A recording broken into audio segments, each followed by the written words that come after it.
روحانی و جسمانی کو توضیح اور تفسیر کر رہی ہیں اور شرح دے رہی ہیں. لہذا جہاں تک مسئلہ ہوا معاد جسمانی کا، قرآن کریم میں بہت ساری آیات ہیں جو اسی مطلب کو بیان کر رہی ہیں. اسی طرح معاد روحانی اور جسمانی کو ساتھ ساتھ والی بھی ایسی آیات ہیں جو بیان کر رہی ہیں. 37 نمبر میں ہے کہ بھئی موت کے بعد، مرگ کے بعد ایک عالم عجیب ہے انسان کے لیے. یہاں کہتے ہیں معتقدین جو کچھ موت کے بعد والے عالم میں اور قیامت اور بہشت میں اور دوزخ میں ہو جائے گا، کہتے ہیں کہ وہ بہت بالاتر اور زیادہ ہے اس سے کہ ماں ہم اس دنیا محدود میں اسے واقف ہو رہا ہے. یعنی یہ عالم جو ہے بہت مختصر ہے، وہ عالم جو ہوگا بہت وسیع اور عریض. وہاں جو کچھ ہوگا ہم یہاں آگاہ نہیں ہو پا رہے. اور اسی وجہ سے قرآن کریم عبارت یہ ہے، دیکھیں، آنچ در جہان پس از مرگ وہ آخرت و عالم قیامت و بہشت و دوزخ می گزرد، جو کچھ وہاں ہو جائے گا، ہوتا رہے گا، جب گزرے گا، بسیار برتر و بالاتر آزان است کہ ما در این دنیای محدود آزان آگاہ و باخبر شدیم. یعنی اس دنیا مختصر اور محدود میں اس عالم کے بارے میں آگاہی، کہتے ہیں کہ چونکہ یہ بہت مختصر ہے، وہ عالم بہت بڑا ہے، بالا ہے اس سے کہ ہم آگاہ ہو جائیں، اس سے برتر ہے اس سے. فلا تعلم نفس ما اخفی لهم من قرۃ اعین، هیچ کس نمیداند چه پاداشهایی که مایه روشنی چشم است برای آنها نهفته شده است. کوئی نفس نہیں یہ جانتا کہ اس کے لیے کیا پوشیدہ کیا گیا ہے، کیا ذخیرہ کیا گیا، کیا اس کے لیے ذخیرہ اندوزی کی گئی ہے. من قرۃ اعین، کہ اس کے لیے آنکھ کی ٹھنڈک ہو. اور حدیث معروف ان اللہ یقول، اللہ فرما رہا ہے،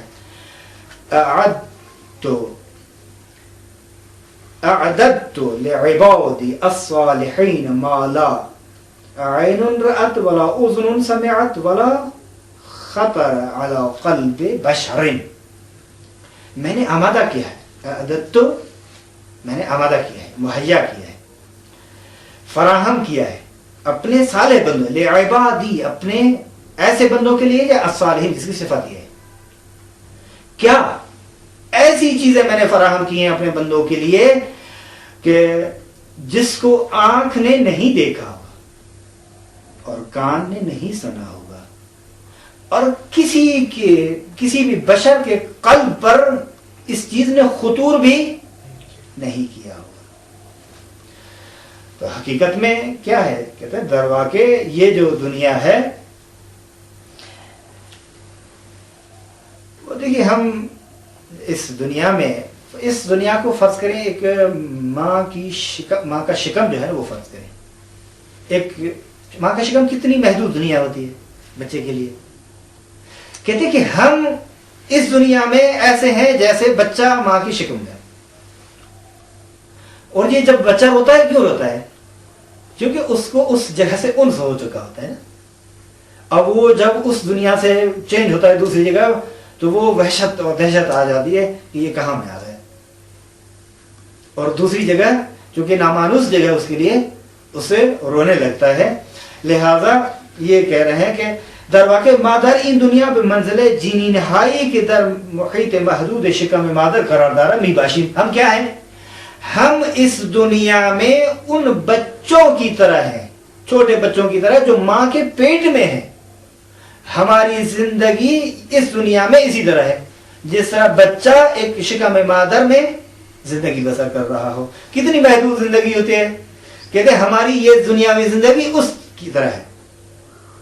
کہتے ہیں اگر فرض کریں کہ عقل اور ہوش اس بچے کو بھی، اس جنین کو جو پیٹ میں ہے اس کو ہو، حقائق اور مفاہیم کو بھی سمجھتا ہو کہ جو ماں کے پیٹ کے باہر ہیں. مثال کے طور پر وہ آفتاب، ماہتاب، جو آفتاب ہے، یہ جو سورج ہے، یہ جو چاند ہیں درخشاں، اور یہ ہوائیں ٹھنڈی ٹھنڈی جو نسیم، باد نسیم ہے وہ سب، اور یہ گلوں کے منظرے، اور یہ دریاؤں کی یہ امواج اور تمام ان چیزوں کو ہرگز نہیں سمجھ پاتا. یہ جہان نسبت بے جہان قیامت بالکل اس جنین کی طرح ہے جو ماں کے پیٹ میں ہے. بس یہ جہان مانند شکم ہے اور ہم اس جہان میں اس بچوں کی طرح ہیں جو شکم میں مادر موجود ہے. بہرحال یہ دنیا بہت مختصر دنیا ہے. اس میں اس دنیا کے حقائق سے آگاہی ایک ناممکن سی چیز ہے. ہاں سوائے اس کے کہ اس دنیا کے بارے میں وہ ذات بتائے جس نے اس دنیا کو بھی خلق کیا ہے اور اس دنیا کو بھی خلق کیا ہے اپنے انبیاء کے ذریعے سے, کتب کے ذریعے سے اور اپنی حجت کے ذریعے سے, معصومین کے ذریعے سے, ائمہ اہل بیت علیہ السلام کے ذریعے سے کہ وہاں کو کیا کیا نعمتیں ہیں اور کیا کیا عذاب ہیں, کس طرح کے عذاب ہیں, کس طرح کی نعمتیں ہیں. لیکن انسان اپنے عقل اور ہوش اور حواس کے ساتھ ان تمام حقائق کو درک نہیں کر سکتا. 38 نمبر پہ معاد اور پرندے اعمال. دیکھیں ہم جو کچھ کرتے ہیں وہ فرشتے لکھتے رہتے ہیں نا. ایک پرندہ بن رہا ہے. جس طرح آپ جب ایجوکیشن اس میں آتے ہیں سلسلے میں کسی مدرسے میں ایڈمیشن لیتے ہیں تو آپ کا پرندہ شروع ہو جاتا ہے. آپ کی تمام چیزیں کنٹرول میں ہوتی ہیں. آپ کے لیے ایک ریکارڈ بن رہا ہوتا ہے. لہذا قیامت میں جو ریکارڈ ہے وہ کس طرح پیش کیا جائے گا, کیا ہے, اسی کے بارے میں بیان کریں. دیکھیں ہم معتقد ہیں کہ وہ روز جو قیامت کا ہوگا تمام لوگوں کے اعمال کو واضح اور آشکار, یعنی حقیقت میں نتیجہ آؤٹ ہونے کا دن ہے وہ. اور وہ اعمال سب ہمارے ہاتھوں میں دیے جائیں گے. اور کیسے دیں گے؟ کہتے ہیں کہ جو اچھے اعمال ہوں گے نا, جو اچھے لوگ ہوں گے ان کو سیدھے ہاتھ پہ ان کا نام اعمال دیا جائے, اور جو بہت برے ہوں گے, مشرک ہوں گے, کافر ہوں گے, ان کو لیفٹ ہینڈ پہ چپ اور بائیں ہاتھ پر نام اعمال دیا جائے گا. مومن جب یہ دیکھیں گے کہ ان کا نام اعمال ہے بڑے خوش ہو جائیں گے. یار کتنے ہم اچھا عمل, چونکہ یہ بھی ذہن رکھیے کہ انسان بسا اوقات ایک چھوٹا سا عمل کرتا ہے لیکن اس کو پتہ نہیں ہوتا کہ اس عمل کا ثواب کتنا ہے اور اس کی اہمیت کو نہیں جانتا. ایک بہت ہی مختصر سا عمل ہوتا ہے.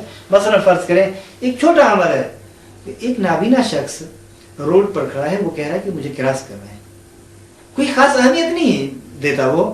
ایک شخص جاتا ہے اس کا ہاتھ پکڑ کر, یہ نہیں جانتا کہ اس کا مجھے کتنا ثواب ملے گا, لیکن آخرت میں دیکھے گا میں نے یہ عمل کیا, بہت بڑا ثواب مل گیا مجھے یہ چھوٹے سے عمل پر.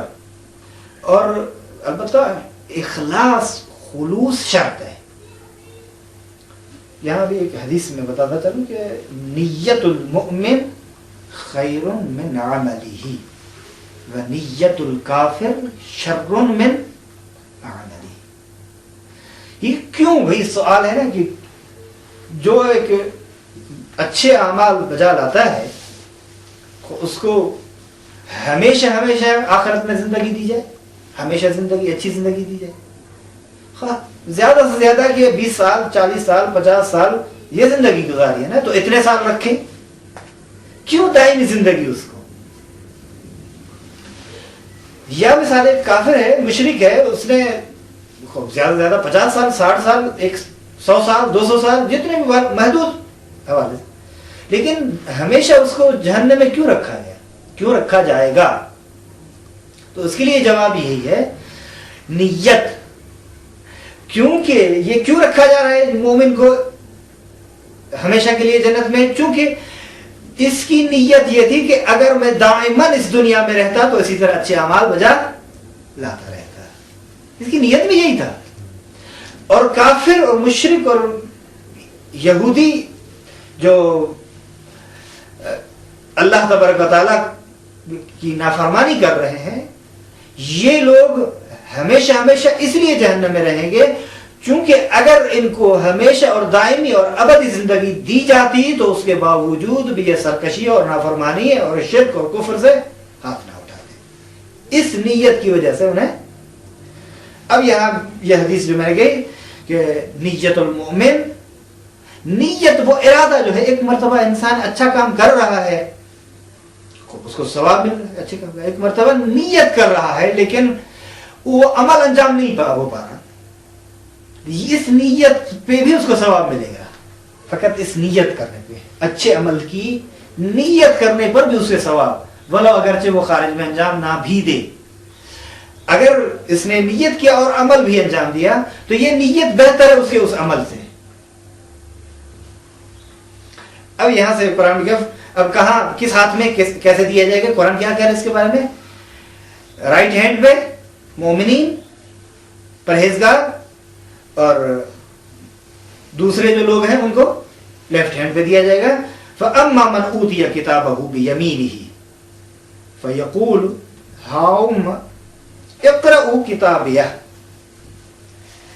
إِنِّي ظَنَنْتُ أَنِّي مُلَاقٍ حِسَابِيَهْ فَهُوَ فِي عِيشَةٍ رَاضِيَةٍ وَأَمَّا مَنْ أُوتِيَ كِتَابَهُ بِشِمَالِهِ فَيَقُولُ يَا لَيْتَنِي لَمْ أُوتَ كِتَابِيَهْ۔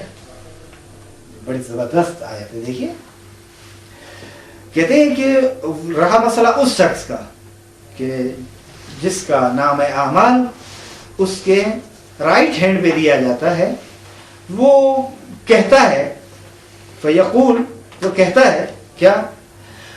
ہاؤم اقرؤ کتابیہ، کہ اے اہل محشر آؤ میرا نام اعمال لے لو، پڑھو اس کو، دیکھو کیا لکھا ہوا ہے اس میں۔ نام اعمال، میرے نام اعمال کو دیکھو، میرے نام اعمال کو پڑھو، اقرؤ پڑھو میرے نام اعمال کو، میں یقین رکھتا ہوں۔ انی ظننت، یہاں ظن میں نے یقین ہو رہا ہے، ٹھیک ہے، انی ظننت، میں یقین رکھتا ہوں کہ بحساب اعمال میرسن، کہ اپنے اعمال کی حساب کو میں ملاقات کرنے والا ہوں۔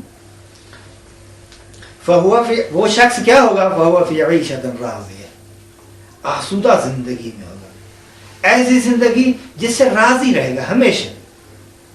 اس دنیا سے آپ دیکھتے ہیں نا، باوجود اس کے کہ دنیا کی ہر نعمت میسر ہے پھر بھی راضی نہیں ہوتا، کہتے ہیں لیکن وہ دنیا کی زندگی ایسی ہوگی جس میں ناراضگی نہیں ہے اس کو، جو زندگی میں، وہ کون سی؟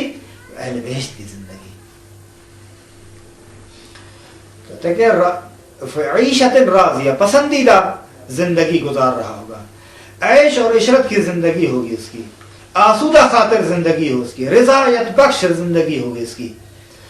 لیکن وَأَمَّا مَنْ أُوتِيَ، البتہ یہاں 3 نقطے بھی ہیں، یعنی آیات اور بھی ہیں جس کو چھوڑ رہا ہے، لیکن وہ شخص جو جس کو اوتیہ کتابہ بشمالہ، اس کے دست چپ سے، لیفٹ ہینڈ سے، اس کو شمال کی طرف سے اس کے نام اعمال دیا جائے گا، تو وہ کہے گا اے کاش کہ مجھے یہ نام اعمال نہ ہی دیا جاتا تو اچھا تھا، یا لیتنی لم اوت کتاب، مجھے نہ دیا جاتا یہ میرا نام اعمال میرے ہاتھ میں تو بہتر تھا۔ لیکن یہ نام اعمال کیسا ہے، اس کی کیفیت کیا ہے؟ کہتے ہیں کہ دیکھیے یہ کہ نام اعمال کی کیفیت اور یہ کس طرح لکھا جائے گا، کہتے ہیں کہ کوئی شخص بھی قادر نہیں ہے کہ اس کے محتویات سے انکار کرے، یعنی اصل کیفیت کو ہم نہیں جانتے کہ کس طرح یہ وہ، لیکن ہے، اور جس شخص کو بھی ملے گا وہ یہ نہیں کہے گا کہ نہیں ہے۔ کہتے ہیں ہمارے لیے ٹھیک طریقے سے واضح روشن آیا نہیں ہے، نہیں جانتے کہ اس کی کیفیت کیا ہے، کس طرح ہے، اور کیا کیا اس میں مرقوم ہے۔ فقط اتنا جانتے ہیں کہ نام اعمال ہے جس میں اس کی کیفیت کیا ہے اور وہ کس طرح دیا جائے گا، یہ سب چیزیں جو ہے نا جزیات ہیں جس کے بارے میں ہم نہیں جانتے درست طریقے سے۔ جیسے کہ پہلے بھی ہم عرض کرتے کہ اصولاً معاد اور روز رستاخیز کچھ ایسی خصوصیات ہیں قیامت کے لیے، ایسی ویژگیاں ہیں اس کے لیے کہ جزئیات اس دنیا کے لوگوں کے لیے سمجھنا مشکل یا ناممکن ہے، لیکن اس کی کلیات کو سمجھ سکتے ہیں، درک کر سکتے ہیں، اور کلیات قابل انکار بھی نہیں ہے۔ یہ بحث ہو گئی پر بندے کی، نام اعمال کی۔ انشاءاللہ آگے جو بحث ہے وہ گواہوں کے بارے میں ہوگی۔ ہم اس بحث کو اور بعد میں آنے والی مباحث کو دوسرے جلسے میں بیان کریں گے، اور انہی الفاظ کے ساتھ وصلی اللہ علی سیدنا محمد وآلہ الطیبین الطاہرین المعصومین۔